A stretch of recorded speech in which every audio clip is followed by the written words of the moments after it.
So, you guys ever notice, for those that have seen the show in the past, even any episode just on the deep underground military bases, I've probably shown the alleged map, or multiple maps rather, of alleged underground military bases many times on this show.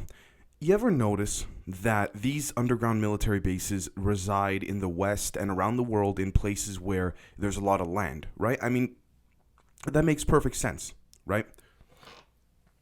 However, you might say, okay, Dave, what are you trying to get at with that? Because ultimately, you need open space and land if you want to hide and you want to, hide in plain sight with regards to nature. But that's necessarily not it, guys. And I'll tell you why. Humanity, and not just humanity, but other ET races as well, have gotten our and their best tricks technologically, whether that's bioweapons, UFO craft, you name it, from nature. The same way in which these UFO crafts bend gravity. They're not defying it, but they're bending it.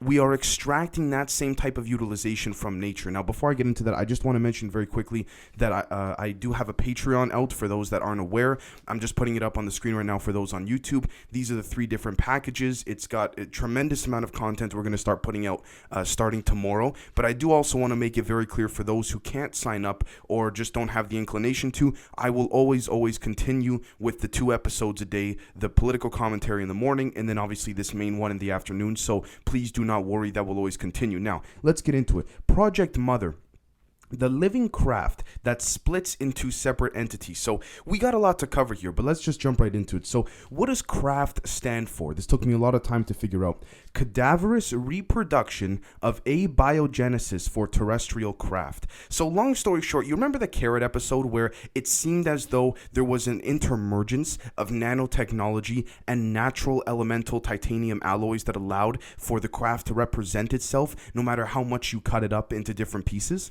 So let's take that same applicable method and apply that to what's occurring here, which is far more interesting than anything else I think I've covered with regards to the UFO technology and what have you. So let's just start very simply, okay? Let's work our way into it. First off, and I quote, according to rock108.com, Pentagon admits to having and testing wreckage from UFO crashes, and I quote, the documents show that some of the retrieved debris possess extraordinary capabilities, including the potential to make things invisible or even slow down the speed of light, end quote. Now, that's the only reason why I referenced this article. The reason for that is because, again, I want to just make this very clear for those who don't know. For those who do know, pardon me, I just want to clarify. When you can bend gravity, you don't just essentially bend our laws of physics. But on top of that, everything from light speed travel, everything from generating force fields, invisibility cloaking, all becomes possible. Everything you've seen in Star Trek, everything you've seen in, I guess I could say Star Wars as well, literally becomes possible. And we've seen evidence of that. But the most important thing here is being able to make this craft a living entity. That is why, in a lot of ways, a lot of people who have whistleblown about extraterrestrials, former government officials, most recently the Israeli Space Defense Minister, said that a lot of these aliens, part of the Galactic Federation, want humans to understand extraterrestrial craft. That is why a lot of people who do the CE5 protocols, as started by Stephen Greer, tend to meditate, and once they conduct these protocols, they summon UFOs in a lot of ways. Now, that's a little bit more of a spiritual, telepathic aspect, but let's move forward. Now, let's take a look at this article, by the way, that came out 3 days ago, and there's a ton of connections to make here. This is according to money.yahoo.com. And I quote, this is originally from Popular Mechanics. China swears it isn't building a time machine. Now, why is this important? I'll tell you why. Let's take a look. If the device does prolong life, as the documents claim, that's a very special case of time travel. From the annals of nothing to see here, China's largest state physics lab is insisting it's not helping a private company build a time machine. The strange happenings are straight out of the scientist version of TMZ, with a leaked PowerPoint presentation and gossip swirling. Now, if you read the rest of the article, there's some documents from the presentation that leaked. On top of that, you can also see transcripts of multiple scientists congratulating each other. Guys, sometimes maybe this might be used as some type of intelligence method of trying to deter and distract other intelligence agencies like the Mossad or the CIA to make them think that they're slowly revealing to the world they have a time machine. Or it could be that aspect, because we got to think very, double standard here. Or in some cases, guys, if it walks like a duck and it talks like a duck and quacks like what's probably a duck.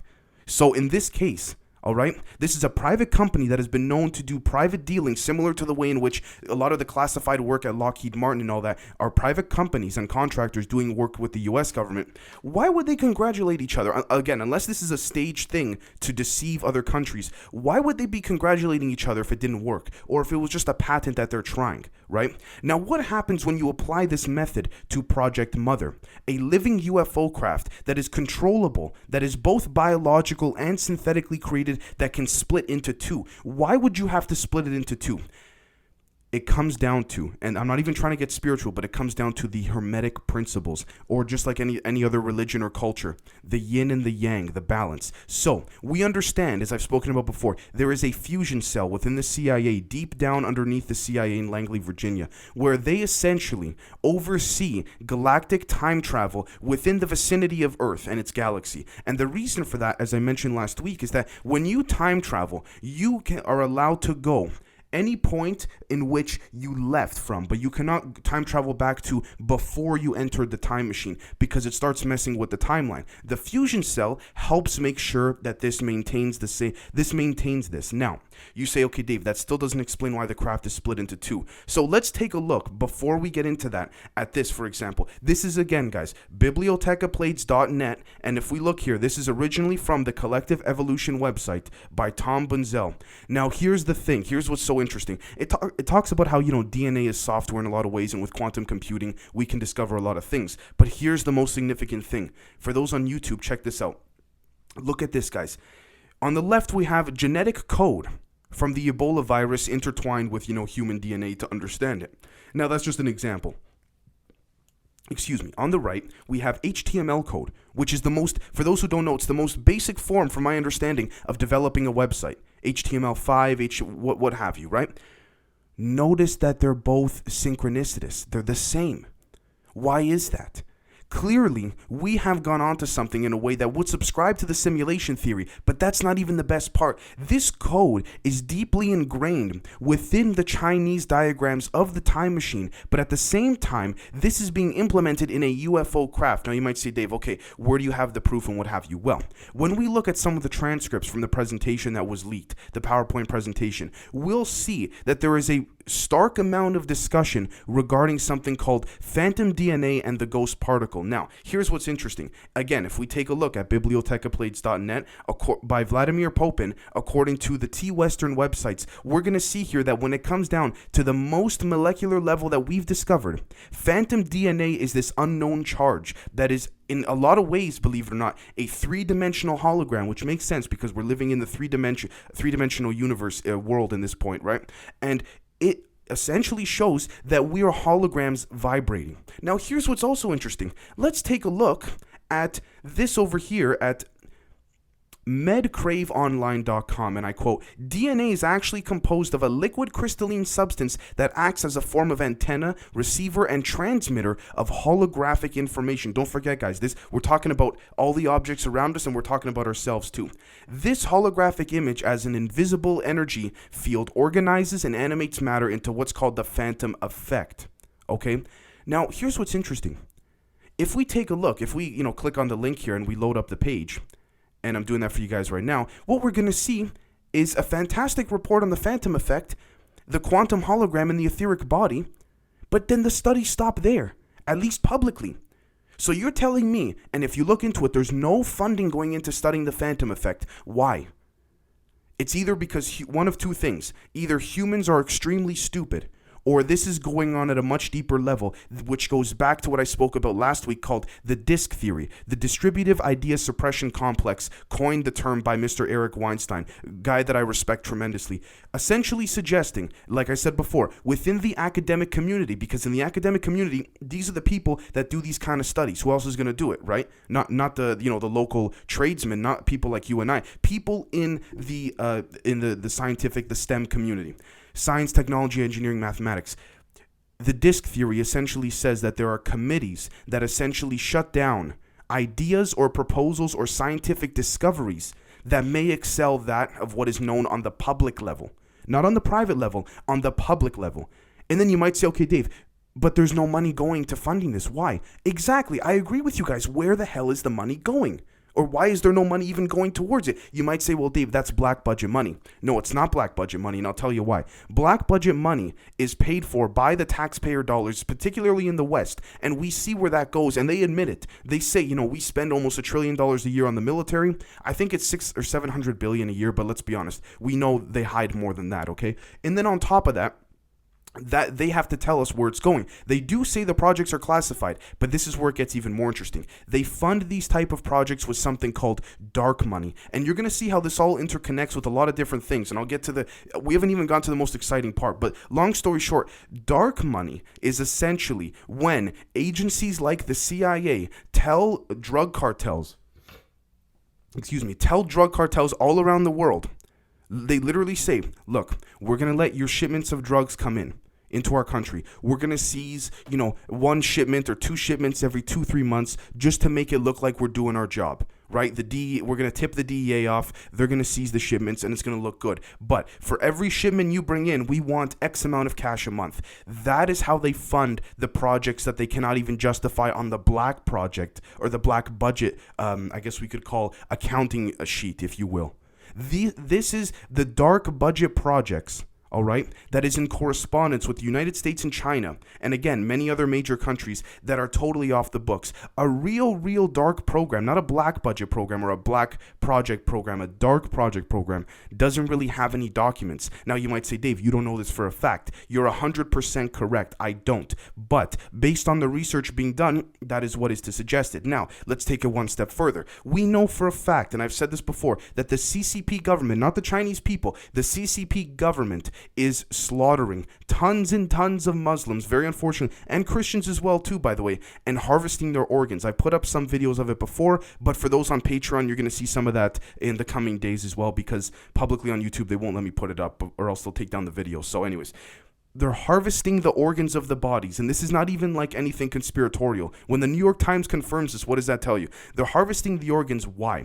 Because there is something that is needed called dead phantom DNA. Why is that? That is because when we take a look at some of the blueprints and some of the schematics behind the time machine, it inhabits a proposal that Wernher von Braun made right before he died. And you might say, Dave, where's the proof of this? Well, let's take a look. Here's a document, an FBI document, talking about how Hitler awarded Wernher von Braun for being able to understand how to travel through time, which might connect to the Die Glocke thing, the Die Glocke project. But again, I don't want to get into that. That's not what this episode's about. However, in order for time travel and time machines to remain with a karmic and cosmic balance in the universe, there needs to be a dead state of phantom DNA that is constantly, I guess we could say, feeding it, if you will. And this is, in fact, where some of the bodies might be going. We know a lot of it's going to hybrid programs, unethical testing, and super soldier programs. But ultimately, at the same time, we take a look at this document here, and a lot of it's redacted. Hitler's awarding Wernher von Braun for what? We don't know. Ultimately, we don't know. We can only go off the other words of people like Herman Oberth, who spoke about this before they passed away and things like this. Now, let's carry on. Let's take a look here at an article from Science Tech Daily. Guys, this came out 3 days ago, February 13th, 2021. All right? And I quote, "A magnetic twist to graphene could offer a dramatic increase in processing speeds compared to electronics." Now, let's just read the bold headline at the bottom. "By combining ferromagnets and 2 rotated layers of graphene, researchers open up a new platform for strongly interacting states using graphene's unique quantum degree of freedom," end quote. How long have I been talking about graphene for? How long have we been talking about graphene for? At least the last few weeks. Is it ironic that we've been discussing this and all of a sudden this article comes out? Clearly, we're onto something here. This tells us we're on the right track in a lot of ways. Now, let's take this one step further. Let's head over here to dmcreary.medium.com. My apologies. And I quote, "Knowledge graphs, the third era of computing." So let's understand something here. We need to understand that when these documents that from the Chinese government suggest that a dead state, all right, they don't say it, but they suggest it, that a dead state of phantom DNA is needed. You might say, where does graphene come into all of this? What is this time machine made out of? It's not made out of graphene, it's wrapped in graphene that seems to inhabit element 115, something that Bob Lazar talked about as well, something that seems to not be a natural element of this earth. Now, is it a natural element of even this dimension? We don't know, but here's what we do know. The same concepts from Project Carrot of how UFOs are not just ships, they're telepathic, they're living. In a lot of ways, Project Mother is exactly that. It can split into different living entities. So I know how ridiculous that sounds, but it is beyond the comprehension of at least current modern human perception, all right? In the sense that the ship is living, but at the same time, it is also dead. It can think for itself, but at the same time, it needs someone to tell it what to do. And I know that doesn't make sense, but it has to do, again, with Walter Russell's The Universal One, the same book that Nikola Tesla told Walter Russell to put away for 1,000 years until humanity was ready. All right? You think that people like the FBI and the CIA classify these things just because, oh, it's got to be secret? No. Again, going back to the disk theory, they don't want people in the public level understanding it. Why does the funding just stop? Right? Now, if we look at the third era of computing here, we're going to see that this is a form of knowledge graphs, and I quote, are at the core of third era computing, where we use machine learning to continuously enrich our shared knowledge. Machines understanding themselves. So they're thinking for themselves within themselves, but they cannot think externally. What if you apply that same type of methodology and principle thinking towards a craft, towards a ship that can think in and of itself, a piece of metal, an object, where no matter, say for example, this pen, no matter if I split it in half, it still lives.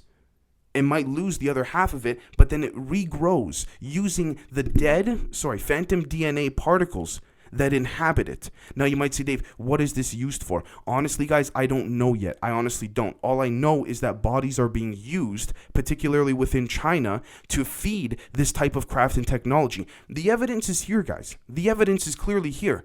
We know that ultimately, as long as these world governments conform to the cosmic balance of things, these extraterrestrials are not going to get in their way of doing this kind of stuff. As long as they obey the cosmic rules that have been set by them that have been set by the Galactic Federation, the Andromedan Council, and all that, and the Nexus 7 as well as the fusion cell, they're fine. No one's gonna bother them. This is why people say, well, how come major, extraterrestrials have not been frustrated or upset with world governments before? Who's to say they haven't? But when you're that intelligent, you don't need to get dramatic. You don't need to make a big deal. You don't need to disclose yourself to the rest of humanity. You don't. You really don't. So I want you guys to let me know what you think. There's a lot to cover here, but overall, we have to see that what's being connected here is something that is, I don't know if the ship is trying to be used for the ultimate craft that cannot be destroyed, because maybe in case it's ever shot at when in space, it can then split up into separate pieces of itself so that, there's no concern as to, possibly dying or something like this. I'm not sure, but these are the possibilities we have to look at because the evidence is leading us there. What other way can we look at this from, right? So I want you guys to let me know what you think, and we will catch you guys tomorrow. Cheers.